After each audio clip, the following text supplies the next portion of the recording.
Well, Your Royal Highness and Excellencies, Eminences, ladies and gentlemen, first of all, I'd like to thank very warmly President Margaret Archer and His Excellency Monsignor Chancellor Sanchez Sorondo for having the Pontifical Academy host us today. It's been a very appropriate and extremely positive setting for us to be able to converse on this absolutely vital subject. Thank you also to the co-chairs of the high-level panel on humanitarian financing, because Kristalina Georgieva and His Royal Highness Nazrin Shah have really been able to lead a really phenomenally talented panel, really cross-cutting across so many areas and expertises that has meant that we've ended up with a very powerful and helpful report, which is now going to inform so much of our thinking. And I do thank Cardinal Paul Gallagher for his inspiring, as well as very practical and realistic introduction and scene setter for our work today. And I've just very much enjoyed Professor Sachs and his brilliant co-panelists in their articulation of the fundamental challenge we have to bring together the partnership between so many of the motive and the good forces that are trying to deliver humanitarian action and at the same time the humanitarian actors. So, Excellencies, ladies and gentlemen, colleagues, friends, the road to the World Humanitarian Summit, after huge work, massive consultations, a multi-stakeholder process, a Secretary-General's report, I have to say it's beginning to feel more like the final sprint to Istanbul rather than simply a road upon which we're all travelling. Because the background, as you've heard already today, humanitarian needs are unprecedented since the Second World War.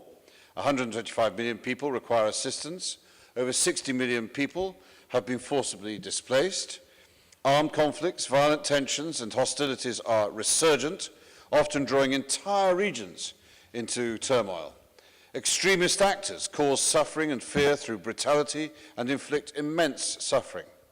And these conflicts are characterized by massive displacement, brutality against civilians, and an utter disregard for international law and human life. And they are protracted, and they're complexity upon complexity. It's all a very worrying reminder of the state of the world's humanity. And beyond conflict, we must never understate or relegate natural disasters. An earthquake could strike at any moment. With climate change, and we heard 100 million climate change refugees by 2020 earlier on, extreme weather events will become more frequent and more severe. And we have to remind ourselves that often many, many more people are affected by natural disasters than even are affected by conflict. A climate phenomenon, El Niño, causes devastating drought, food insecurity and flooding, affecting, as I say, millions upon millions of people. Later in the year, El Niña has the potential to cause havoc and exacerbate humanitarian needs in countries already battered by El Niño. So that is why we do need the World Humanitarian Summit taking place on the 23rd and 24th of May in Istanbul in Turkey. And a few weeks ago, the Secretary-General launched his well-received, groundbreaking report, One Humanity, Shared Responsibility, which together with his Agenda for Humanity stresses the urgent need for us to come together to put vulnerable people at the heart of our politics, our behaviour and our decisions. And the summit is the moment for all of us for hope and to make change happen. We need to secure bold collective agreement for political solutions to crises, for a greater focus on prevention and preparedness, for more emphasis on local capacity to respond, and building the resilience for people and communities to cope with crisis and disasters.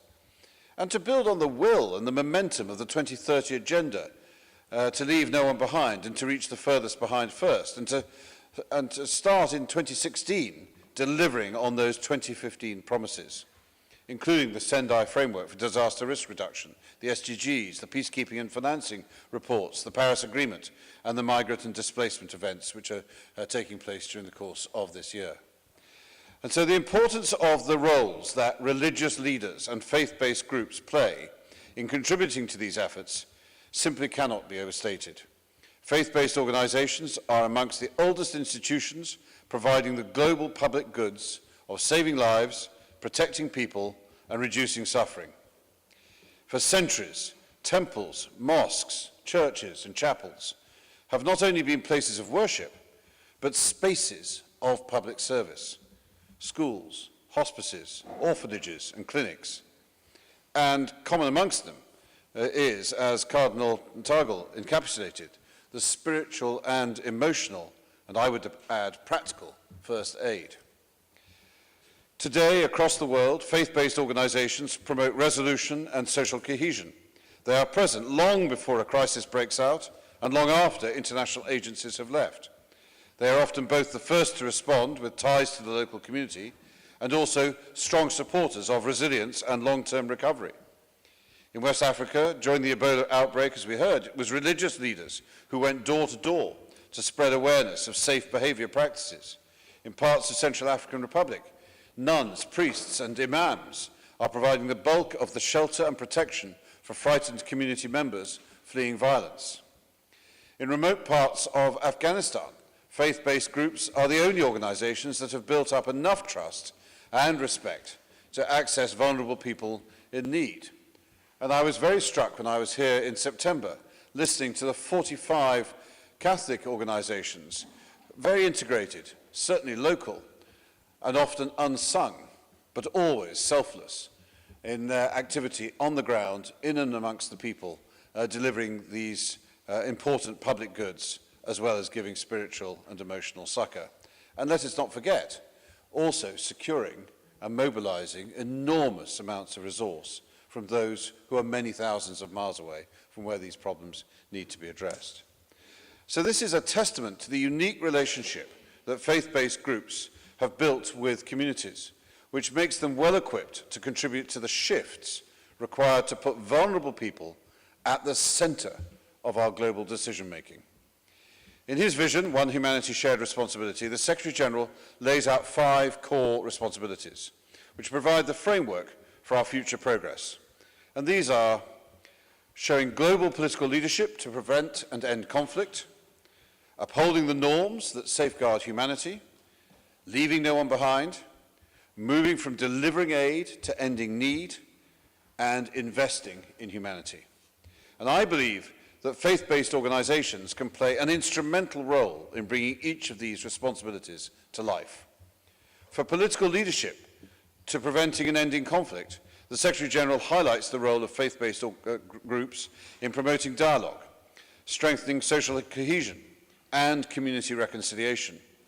In the preparatory consultations held for the summit, faith-based groups stressed their value added in this area, as well as highlighting their role in reducing the risk of violence, in preaching tolerance, and in fighting religious fanaticism. They have called for the international community to recognize and support them in these areas so that they can reach their potential. It is up to each of us to find ways to enable this.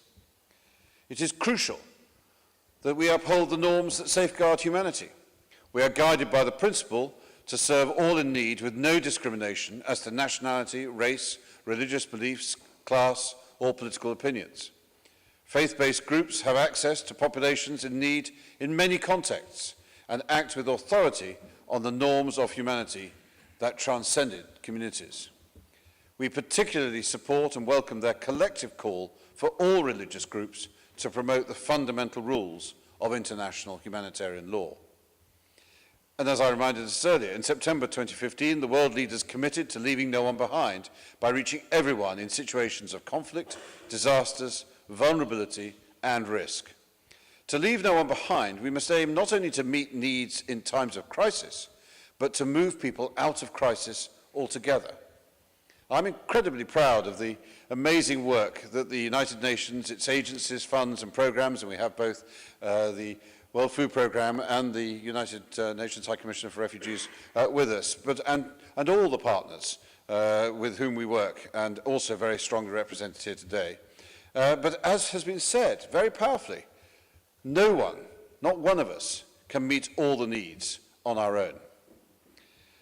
And so this will involve a number of changes in our practice, including much deeper collaboration to maximize the comparative advantage of different actors at the table, including faith-based groups in certain contexts.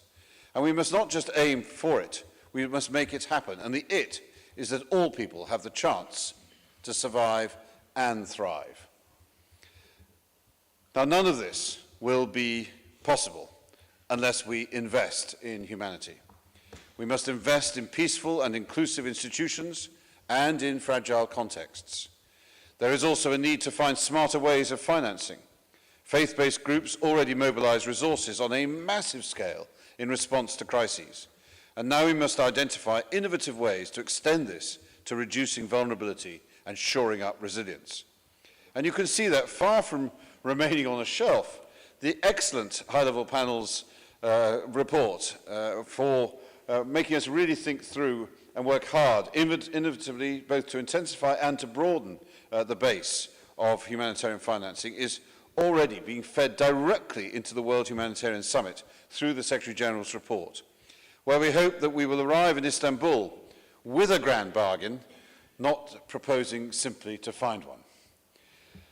And the World Humanitarian Summit provides multiple ways in which world leaders and all of us can act on these core responsibilities and express concrete commitments to taking forward the agenda for humanity. At the summit in Istanbul, there will be a special event for religious leaders and faith-based organizations to engage on humanitarian work. The event will examine better collaboration between faith-based organizations and other humanitarian responders, and we aim to secure commitments to more effectively and through innovative means address the needs of people caught in crisis together. And today, with all of you here representing people of faith across faiths and the lay international institutions, what a great start. This is the, I believe, definition of optimism in this room.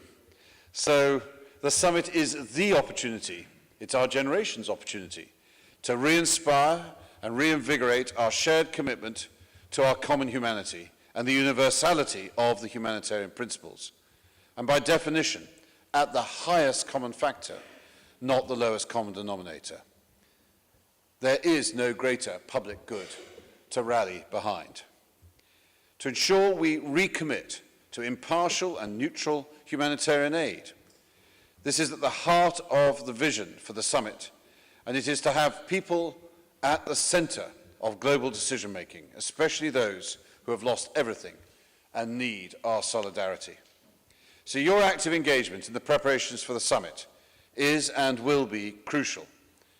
Your evident leadership is vital. Your presence at the summit is urged, and at the highest level. We are now 3 months from the opening of this first ever World Humanitarian Summit, and what an opportunity to make a difference to the lives of millions of people. Let us work together to embrace this opportunity to restore humanity. I look forward to a deep and really worthwhile collaboration and partnership and docking for years to come. By that, collectively, we can help turn hopelessness to hopefulness in the people who need us most. Thank you.